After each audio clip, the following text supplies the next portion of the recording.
problem in the phone. Okay. So as far as the syllabus is concerned, like we have the first topic as the historical basis of the Indian society. So where we are going to discuss about the traditional Hindu social organization, the Vedic Indian society, Ashrama Dharma, and the Pushchatas. Okay. Then immediately I will be dealing with the topic called the cultural assimilation, like unity and diversity in Indian society. Then the next class, we will be talking about the emergence of Buddhism and Jainism and other topics. Okay. Now, when we usually talk about the Hindu social organization, the Indian society, the basis for the Indian society or the Hindu social organization, usually I think now we have, because India represents the Hindu system actually, the Hindu social organization. So the dominant religion is Hindu system. So when you just trace back the ancient Indian society, the ancient Hindu social organization, so we have a base for the foundation of the Hindu social organization. Okay, so what are the bases usually we try to trace for the Hindu social organization? So we have to discuss about the basis for the Hindu social organization in the Indian society.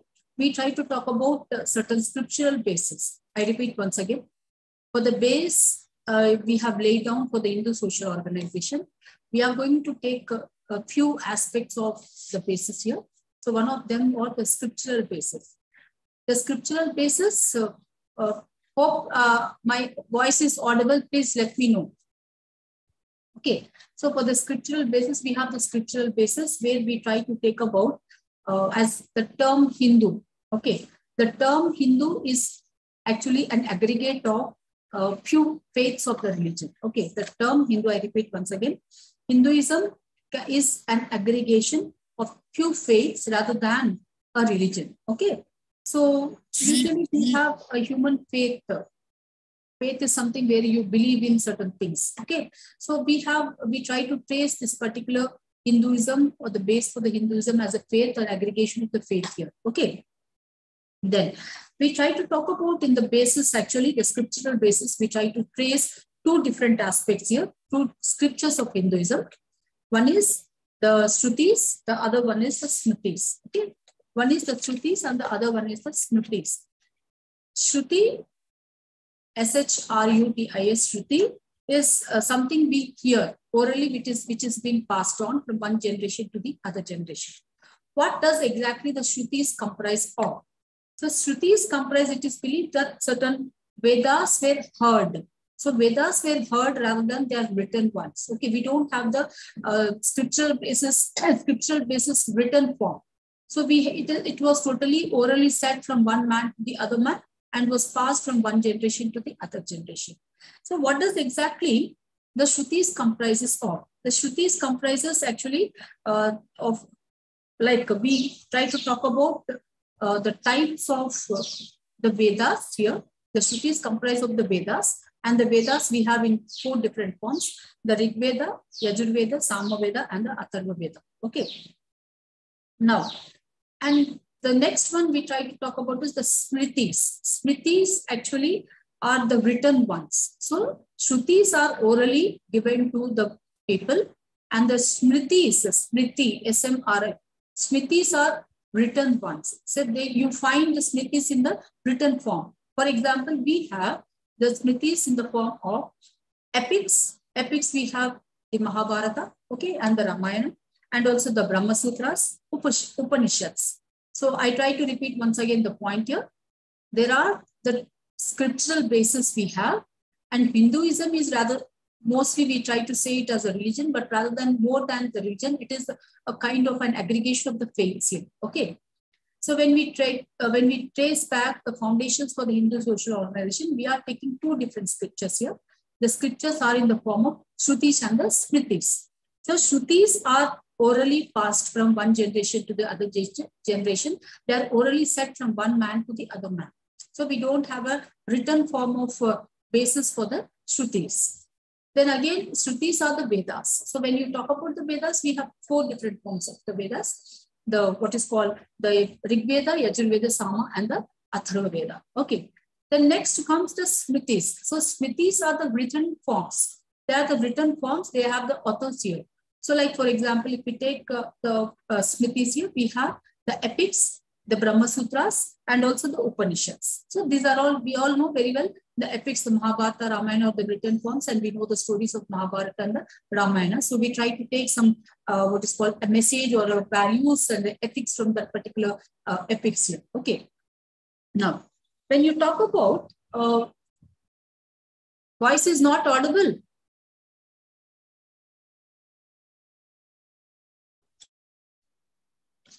Now, is it audible?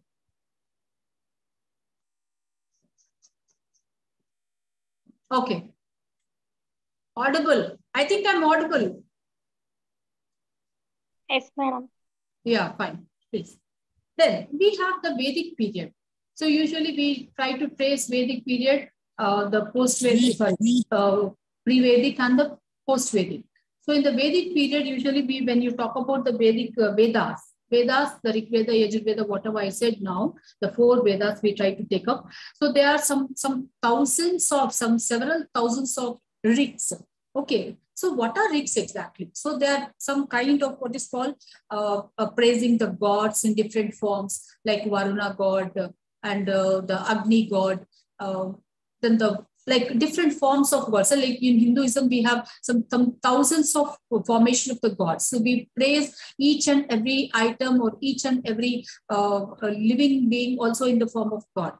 So the Vedas talks about the rigs, several thousands of rigs, and we have 4 Vedas here, and all are in written forms here. And they are nothing but they are rigs talking about the praising of the gods and talking about the norms of the people here. Okay, so the Yajur Veda we talk about is something which comprises of the prescribed procedures of performances. I repeat once again. Yajur Veda comprises the verses which prescribe certain procedures for performing the sacrifices. That means how a man should go for performing certain things here. So these performance procedures are given in the Yajur Veda. Okay. Then we come across, so because in earlier days we had the Igna Performances. So ancient Hindu system talks about the Igna Performances. Fine. So the Igna Performances, they used to perform the animal sacrifices, like some kind of sacrifices. So what should be the procedure for that particular sacrifices? That was totally written in the Yajur Veda talks about those performances, the practices, how you have to proceed with the practice of animal sacrifices and the sacrifices. Okay, fine. Then we come across Atharva Veda. Atharva Veda talks about something where the concept of God and the God in a different kinds of concrete shapes. So we have God in the women form, God in the men form, God in animal form. Okay, so all different concrete forms, the shapes, the shape and the form that God has taken. So this usually is been said by Atharva Veda. So likewise, we have each and every Veda talks about some kind of conditions, some kind of practices, some kind of performances of the human beings in our worldly societal system.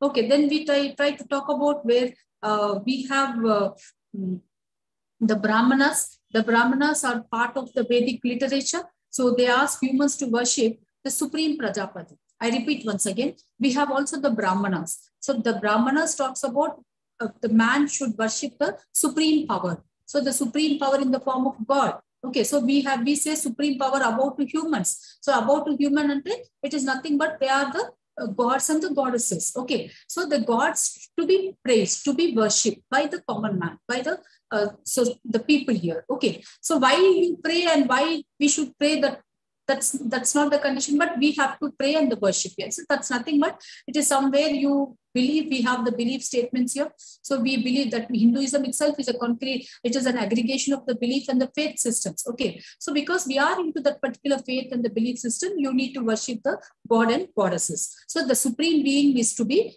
worshipped, and it is said by in the Brahmanas. Okay, so like we have all these bases, the scriptural basis for the Hindu social organization, and moreover in the same scriptural basis we try to trace the Varna system. So the Varna system is again, which talks about the Ashrama Vyavastha and also the Purushartha. So usually the Varna system, when we trace back the Varna system. It talks something about, it is something where we are going to trace, as I said, the Ashrama Vyavastha and also the Purusharthas here. So here we are going to just trace back what is called Aitareya Brahmana, the Gayatri Mantra, the Kshatriyas and the Trishtaman, all these which usually talks about the Varna system in the Hindu social organization. Usually Varna is based on the complex of the person, the color of a person here. Okay, so like when we try to taste the Varnas here, the Hindu sages agree that any social organization accepting human being. See, we are in the first unit, Hindu social organization. I think this is Indian social structure, Indian structure and change, right? So if I'm right, my topic is the first topic, Hindu social organization, the Indian historical basis of the Indian society. Now we are in the first topic, traditional Hindu social organization, Vedic Indian society, and then Ashrama Dharma system. Okay, I'm entering into the Ashrama system and also the Purusharthas. Okay, so the Varna system we have, these are all the basis for the Hindu social organization. Okay, so this is how we try to understand the Hindu social organization of the Vedic Indian system. Okay, fine. So when you talk about, hope you've followed my point here. Okay, when we talk about the Varna system, it is based on, again, we are tracing the Hindu social organization through the Ashrama Vyavastha, the Ashrama system, Ashrama Dharma we also say, and also the Purusharthas. Okay, when we talk about the Ashrama system and the Purusharthas are meant for the common man. Purusharthas are meant for the people in the society, people, the Hindu person. Okay, Purusharthas are nothing but they are the ideals to be followed by the people. Okay, I repeat once again. Purusharthas are meant for the people, of the person of a Hindu person, and also Purusharthas are the ideals of the humans. Okay, the ideals to be followed by the humans, by the people. Okay, now how many Purusharthas are there? What are they exactly? When you say ideals, what are the ideals here? Purusharthas are 4 forms. Okay, they are in the 4 ideals. The 4 ideals are Dharma, Artha, Kama, Moksha. Purusharthas are the ideals and they are the Dharma, Artha, Kama and Moksha.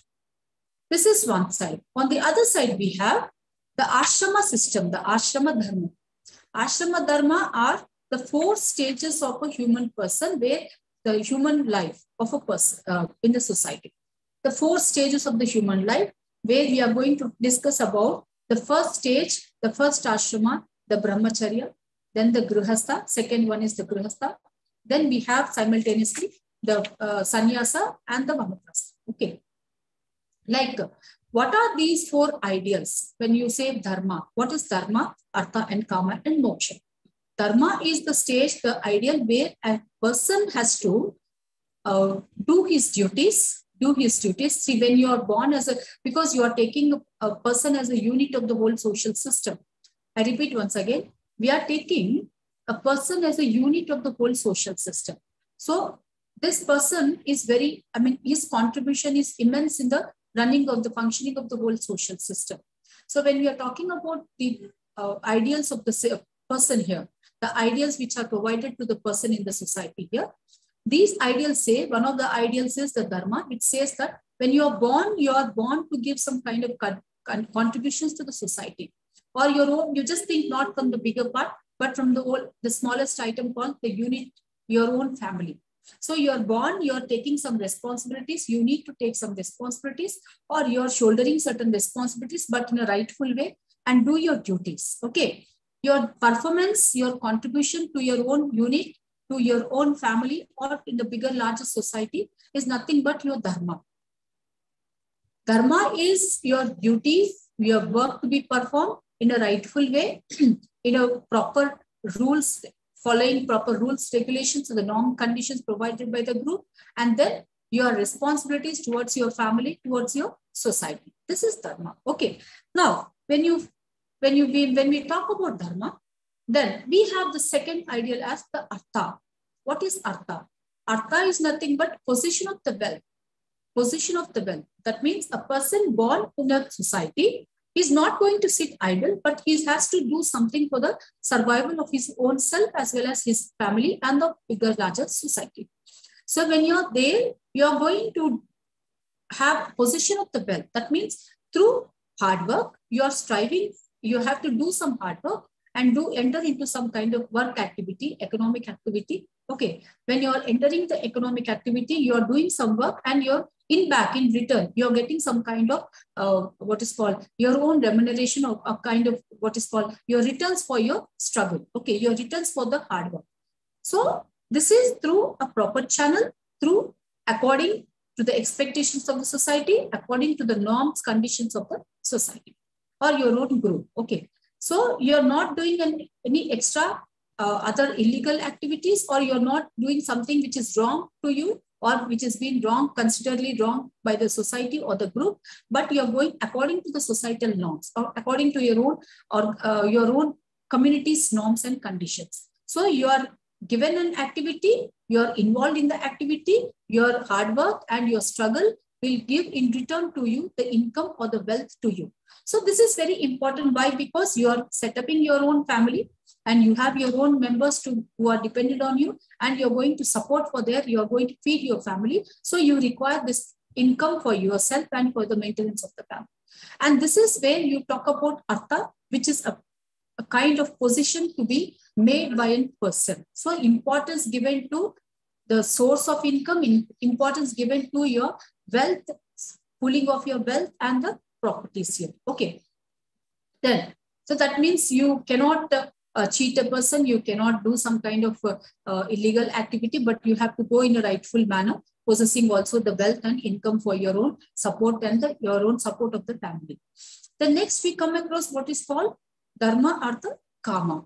Kama is nothing but a rightful way of entering into the marital ties, a rightful way of, see, usually humans are born with the sex desires. So these desires are to be met in a rightful way. These desires are to be met in a rightful way. Why? Because we require the progeny. Progeny is nothing but you're going to continue with the new generation has to come. The new generation is, when you're giving importance to this progeny, that means you're supporting with the continuation of the society. So this is at most important for any society or any system here. So this artha, kama is also given importance.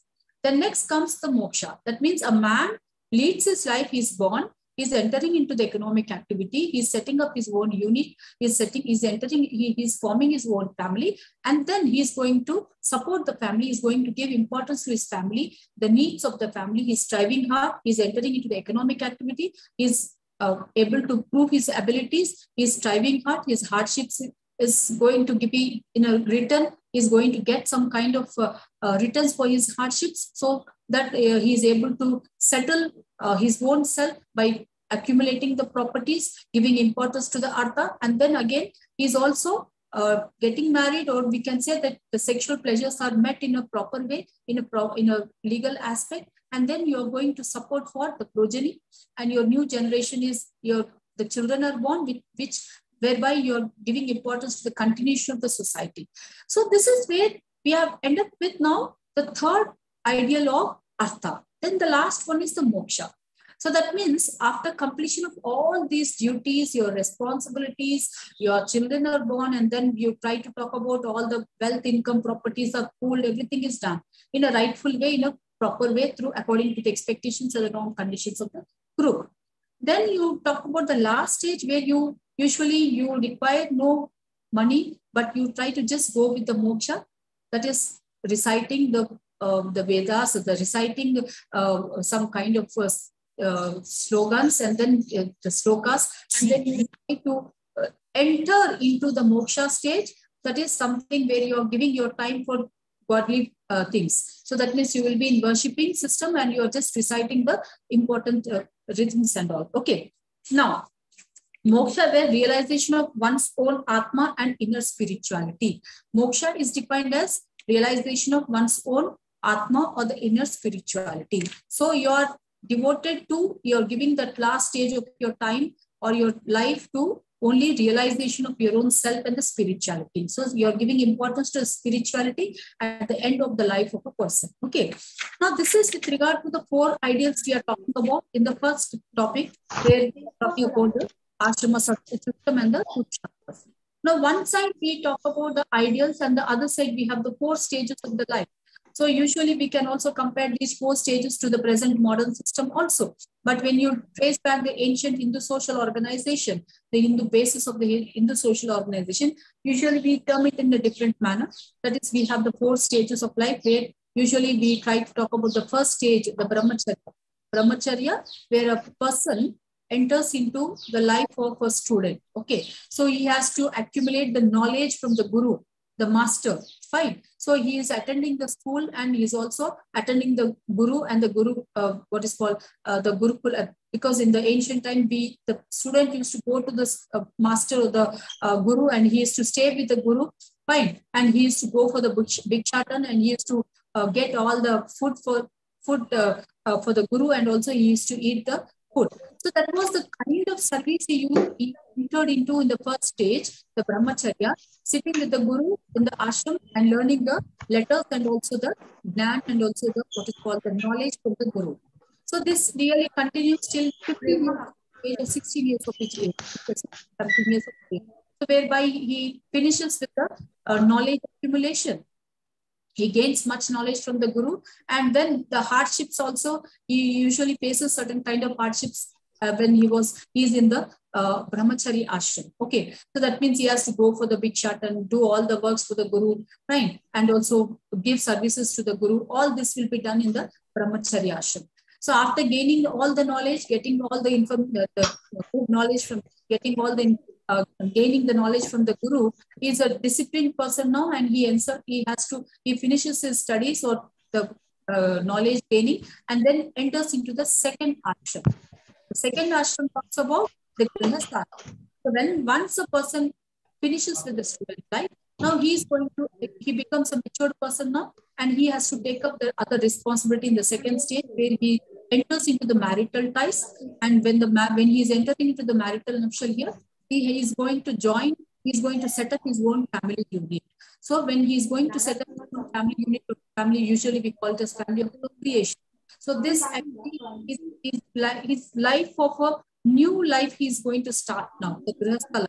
Okay. So grihastha life is his own partner, the marital partner. So when he starts his grihastha life, he is going to continue with it. And the progeny occurs, is the wife, the new generation comes, his children will come, and then later he takes up all the responsibilities. So he is involved in the economic activity. He accumulates all the wealth. That second Purushottam, Artha, Dharma, Artha. Okay, so he is accumulating all the wealth for the family members. He is fulfilling all the needs of the family and the children. And then this may continue for some years, and then later all the children are settled with their marriages and all at the right age and all. And then now we have the last two stages of the ashrama vyavastha. The man takes up the sannyasa. He enters into the vanaprastha, performs the yagnas with the wife, and then he leaves the wife with the family, and he himself he has to forego all the wealth, properties, and the love, affection of the family. Then he leaves independently to the forest areas in taking the sannyasa. That means he has to totally reject himself. He has to detach himself. I use the word, the detachment of the family and the love, affection of the family members has to happen in the last stage. So where he takes up the sannyasam and just goes in reciting the godly things and the spirituality. So he enters into the moksha stage. So likewise, we are comparing these two, like we have the purushottas on one side, the 4 ideals to be performed and to be followed by the humans, and also the 4 stages of a Hindu person. Okay, so these two actually are the basis usually we have for the Hindu social organization for the Hindu members. So after the 4th stage, when the sannyasam, that means I just try to compare this to the modern society. So when we talk about ancient Hindu social organization, how can we have a relativity to the present situation here? So I tell you, the brahmacharya is nothing but the student life of any person here. Okay, the student life of the person. Then after completion of the student life, let's say, for example, after completion of the degree, okay, you're going to enter into the mature stage. After 18 years, the girl is the matured one, 21, the boy is the matured. Fine. So when you're matured here, you're entering into the new stage. That is, take up a job, you enter into the marital life, fine. You are settling your own family, and then your grasta life starts. The marital life starts for a person. So this may end up with some around 25, 30 years, and then where your children are born, and you provide all the facilities to your children, all the basic needs, requirements are given, all the needs are provided to you, to your children, fine. And then later, the children grown up and they enter into some kind of economic activity. So their marriages are performed by the parents. So they settle themselves financially, they are well, or financially they're settled, economically they're settled, and then they enter into their own marital ties. So your importance is still until you're given your settlement to the children, and later let them lead their life, let them take up the responsibility, let them go with the Purusharthas, the 4 ideals, let them start their own Grihastha ashram, let them take up the responsibilities, feel the responsibilities, fine, or shoulder the responsibilities, and then you need to take up rest or detachment from the family. So this is what exactly how we try to compare it to the modern society and the modern present situation of the Ashrama system and the Purusharthas. So it's not that we don't have the Purusharthas presently and the Ashrama system. Of course, we are not taking the name of Purushartha or the Ashrama system, but we are into all such kind of old systems. Okay. Now, I think, hope you all are following my point, what I'm saying. So I think according to the, if I'm not wrong, I'm according to the syllabus. Okay. I'm going very speedily because I already lost yesterday's class here. Now, before I would like to start with the emergence of the Buddhism, Jainism, and other things, any clarification can just put it on the screen. I can just catch with the doubt clarification. Okay, so let me finish this topic also. Then the next topic we have, instead of the second subtopic, I'm going with the last subtopic, cultural assimilation, unity and diversity in Indian society. Yes, I think everyone knows that India has a cultural assimilation. What do we understand by cultural assimilation? First of all, why we say one particular concept called unity in diversity? Usually, India is such a country where we have what is called the geographical assimilation. We have our own boundaries. So we are totally away from, we have a peninsula. Okay, we call Indian society as a peninsula. Why? Because we are totally surrounded with waters. We are totally surrounded with waters from 3 sides here. And the upper part, we have the mountain ranges, which are totally giving an isolation of the Indian society. Here, when we talk about the Indian unity and diversity, the cultural assimilation, India is such a land where you find different many regions with different many cultures. First of all, when you talk about culture, I think you all know what is culture here. Culture is something where you talk about different norms, conditions, the traditions, the customs, the way of behaviors of the person, the ideas of the person, the material and the non-material things. We have different many things. All we put it in a culture. Okay. So India is a very unique country with a unique culture we have. We say Indian culture. Okay. So Indian culture is not what is called a very unique, but then still it is a very complex entity. Fine. It is a very complex one where the general culture, the bigger culture also has the complex culture, also has the small subcultures. Fine. Every region has their own culture. Every family has their own culture. Every community has their own culture. Every religion also has their own culture. So likewise, we are very big culture with all the subcultures present in the Indian system. Not only this, when we visit one particular place or when the migration started in the Indian system, like when you talk about Buddhism, Jainism, and the entry of Islam into the Indian society, we never heard about any Islam religion in the Islam culture in Indian society. But when Islam people entered the Indian system, so they were accommodated in the Indian society. They could establish themselves here. Their own ruling started here. And not only this, but their exposure to the Indian system, the Indian culture, and our Indian people started taking the culture of the Islam people. So the diffusion of the culture took place in the Indian society of the Islam people also. So this diffusion has given a way for cultural assimilation. And not only this, but we have Indian system have different many religions. What are the religions we have? It's not one particular Hindu religion. When we talk about the Hindu social organization, it's not only the Hindu system, Hindu order we have, but also we are giving importance to. We also have the religion called the Islam. We also have religion called Christianity. The Buddhism is there, Jainism is there, Zoroastrianism is there, like Sikhism is there. So these many religions are also existing in Indian society, following their own faith. And people, because India is a secular country, so we are giving importance to the people where they have the liberty to take up their own faith, follow their own faith of religion and all. So that liberty we are giving through the secularism also.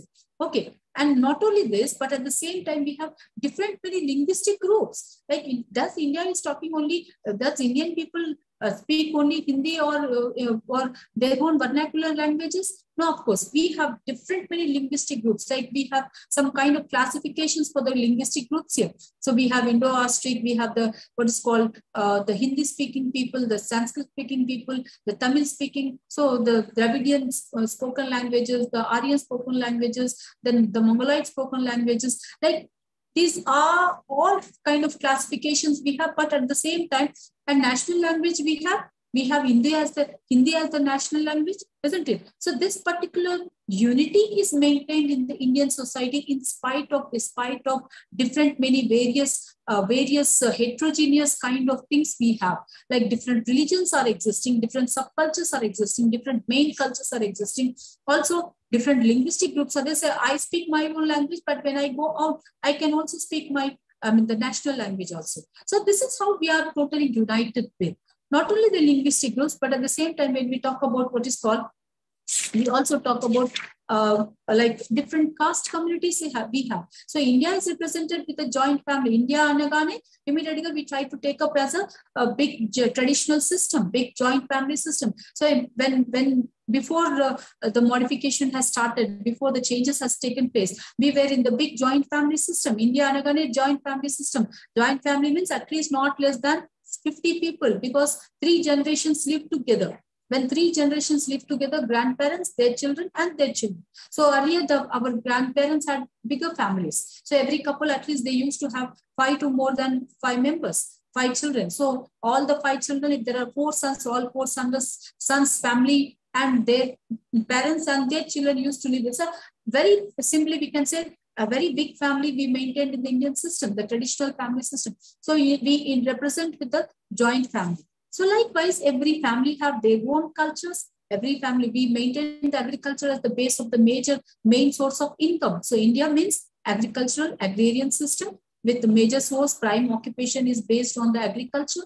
And at the same time, we try to talk about the caste status for the Indian people. So Hindu base is the Hindu base is based on the caste identity here. So when you say the caste identity, the whole Indian system is divided into Hindu social organization is divided into based on the caste criteria. We are divided into 4 stratums here, the 4 caste identities where Brahmin, Kshatriya, Vaishya, Sudra we have. Okay, all these 4 stratums are nothing but they are the placements given for the people, the group of people placed in Brahmin, group of people we have in the Kshatriya status. Likewise, we are placing people in the, this is nothing but it is for the purpose of the division of labor, we brought this particular criteria into the Hindu fold. Okay, so like usually this is where the unity in diversity is maintained. So this unity is brought because we have the nationality. We have the Hindi speaking as the major spoken language for the Indian people. So how we are connected? We are connected through some kind of identity. We are connected through either Hindu. We are connected through either the Indian person. We are connected through either the Islam. We are connected through either Christianity. So we are given liberty by the government by saying that because our constitution is framed, we have taken secularism here. So when secularism is maintained, we have the liberty. We are giving respect to each and other existing cultures, each and other existing religion here. So let them live. Like we are giving space for each and every fold here. So this is the greatness of the Indian system and the Indian social system here. Any clarification? Any clarification? Okay. So how many race? We have also different race people. So when you go to the north we have the Aryan communities. Fine. So the Aryan people. So their posture, their physical conditions, their complexity. So their stature is something different from the Dravidians. So South Kochesariki we have the Dravidian the Dravidian race people. So Dravidian race actually are considered as the aboriginal people of the Indian society. The original people of Indian system are the Dravidian people. So the Dravidian people, when you compare with the Aryans, they are not that good looking. So their complex is mediocre, the brownish complex. Okay, but when you take up the Aryan people, they are very fair, complex, pinkish complex. So when you come down to the east part of the Indian society, the Mongoloid race is dominating in the east part. Okay, so that like we have different many race people. When you come down to the west part, so we have the Proto-Australoid. So likewise, we have different many race people also existing in the Indian society. So likewise, at the same time, we talk about different regions here, south part, north part, and the east and the west communities here. So it's not that we are maintaining an isolation, but we are mingling with each and every one. So we go to Delhi, with the Delhi people come down to the Hyderabad or some other part of the south area. So that means something where you are connected to each and every people, each and every region, and where we usually say that yes, in diversity also we are maintaining the unity. So this is because of the democratic principles we have. So our political system is based on the formation of the political system. The state is based on the democratic principle. So we have the adult franchise, and everyone practices the adult franchise. So we are giving voting right to every individual at the age of 18. Fine. So that we can elect our own representative. So this is all maintained because we have one unique constitution for the Indian society, and we practice democratic principles, and also at the same time socialistic pattern we have, and the secularism we have.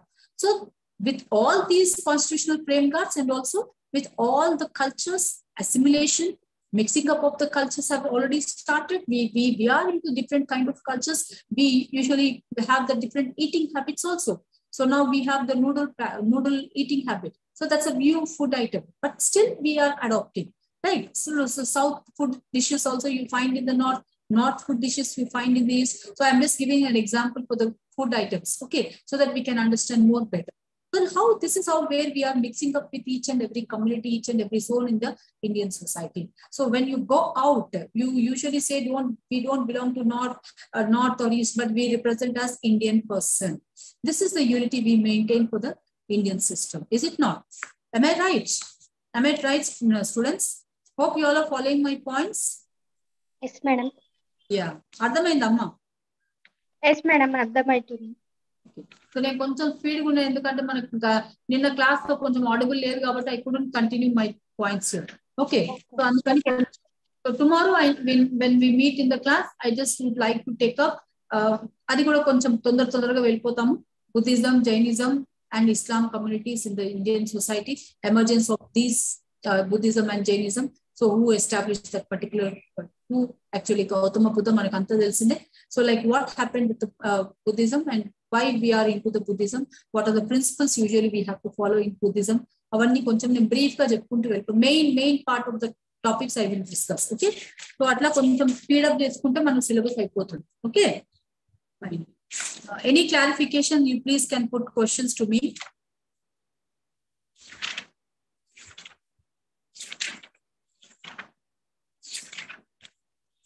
ఎప్పుడున్నాయమ్మా మీకు exams?